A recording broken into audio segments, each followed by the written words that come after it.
pertambangan raksasa Grasberg. Tambang emas terbesar di dunia di wilayah barat Pulau Papua.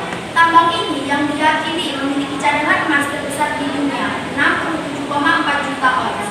Dimiliki secara mayoritas oleh perusahaan Freeport MC Moran Copper dan Gold PNC yang bermarkas di Amerika Serikat, dan menjadikan perusahaan ini membayar pajak terbesar kepada pemerintah Indonesia. Jadi di Pulau Papua itu memiliki sebuah tambang emas yang bekerja sama dengan negara Amerika Serikat, yaitu adalah Freeport MC Moran.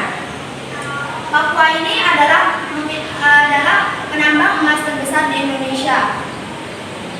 Kawasan Gresik di pantai utara Jawa akan menjadi pusat pengolahan konsentrat tembaga dan emas yang dihasilkan dari gunung emas di Papua. Namun banyak ketegangan mengelilingi aktivitas di pertambangan ini. Emas dari Papua akan didistribusikan ke kota-kota besar di Pulau Jawa, contohnya Surabaya, Bandung, Jakarta, dan lain-lain. Penjualan emas sepanjang 2022 mencapai 33 ton. Dari Papua, emas dari Papua akan didistribusikan ke Pulau Jawa, yaitu di kawasan Gresik. Lalu dari Gresik akan diolah emas tersebut menjadi seperti gelang, cincin, kalung, dan perhiasan-perhiasan lainnya. Lalu akan didistribusikan ke kota-kota besar. Di Indonesia akan dijual seperti itu.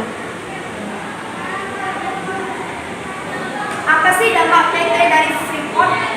Dampak negatif dari PT Freeport. Yang pertama, dampak negatifnya adalah pencemaran lingkungan akibat kegiatan pertambangan. Jadi kegiatan pertambangan bisa merusak lingkungan. Yang kedua, industrialisasi sumber daya alam yang hanya menguntungkan pemilik, bukan seluruh penduduk Indonesia.